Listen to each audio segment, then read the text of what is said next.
National Guard, chair of what, 3 committees? 2. Only 2 committees. Oh, just 2. And he's a lawyer. Oh, that is. Oh boy.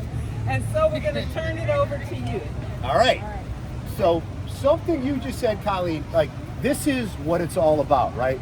We have a saying, well, we have a couple sayings in the Army, right? Like baptism by fire and no plan survives first contact. We're constantly changing, and it's fitting that I am speaking out here. And I have to tell you something. There is a conspiracy that is going out there among speakers all over the place. Because without a doubt, I always have to speak after, without a doubt, the best speakers. So I'm speaking off people who share their personal experience and a fire alarm. And you can't make this up. You can't make this up. So here's what I'm going to say. And I'm going to be very, very, very brief. I think the absolute world of what you folks do. Period. End of story. And here's why I'm going to say that I do that. Well, here's why I think it matters. A, because you need to know that. But B, you know what's really, really important about everybody here that we don't have enough of in today's society? You care. Caring is something that we need more of in today's society. Absolutely. You care. You know, it goes without saying that we see all the time the bad news, right? All you got to turn on the news and say, wow, this world is certifiably insane. You got to look a little bit harder to find the good news. And I, my friends, am looking at stories, reams of good news and people making a difference every day in their lives. And you want to know what? Give yourselves a round of applause for that.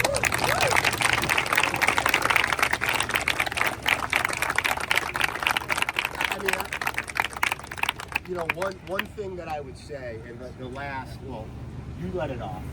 I started getting nervous and anxious after you spoke. And then the 2 folks that were working in direct care and substance use stuff. So I myself, as many of you know, I am a person in recovery. I am a person who should be dead.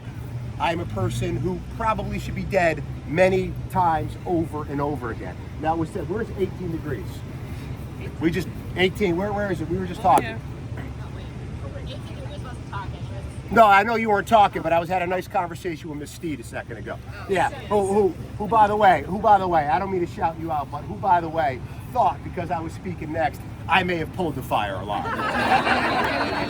And so just that goes, thank you very much. I can't wait for our meeting. And what I said to her is, no, I didn't, but you definitely got the type of guy who would do something like that. So you know your speaker. And we talked about peer support. And let me tell you what this looked like for me. When I was down and out, didn't know where to turn, in the throes of my alcoholism and drug use, I didn't know where to turn. I had no idea where to turn. And someone came up to me and extended their hand and said, you want to know what? It's going to be okay.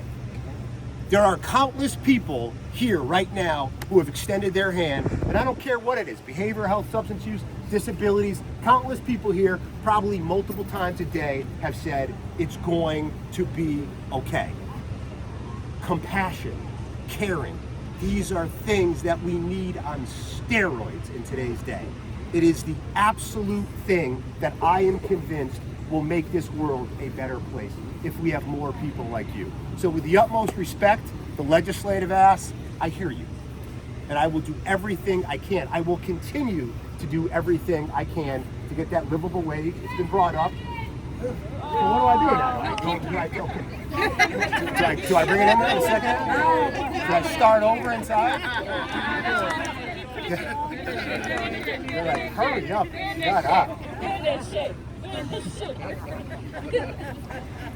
So the livable wage stuff, there needs to be parity with the state employee. That goes without saying, because at the end of the day, right, you folks, right, you are the boots on the ground.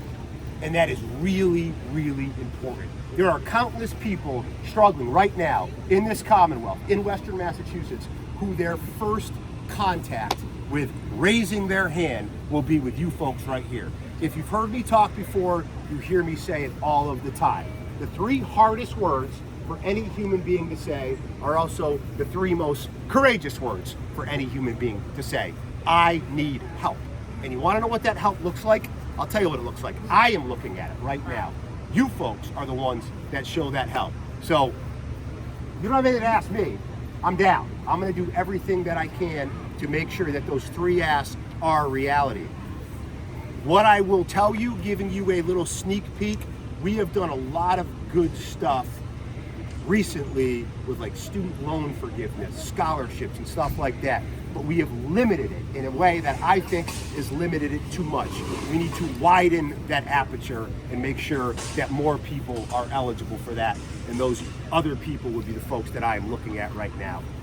If anybody is from an organization here that has not met with me, I'm thinking of you, I strongly encourage you to reach out to me because again, I am the chair of the Mental Health, Substance Use, and Recovery for all of Massachusetts. That means these subject matters at some point in time cross my desk, and I want to sit, and I want to chat, and I want to talk to you, and I want to build this workforce. Not only do we need to get you paid better, we need to build this workforce up far more because we don't have enough people that are doing it. You folks, make no mistake about it, are the heroes in the Commonwealth. You folks are the people that many people who you have helped might not even know your name. A lot of the people that initially helped me when I came around the block on February 20th, 2017, I don't even remember their name. But here's what I remember. They looked me in the eye and they shook my hand and they said, "It will be okay." And I still have that in my heart. I will take it to my grave. So my guess is that there's not a single person here that has any trouble falling asleep at night. It's incredibly rewarding work, and just know how very, very important you are. Thank you very much. Now I'm going to do part 2 inside.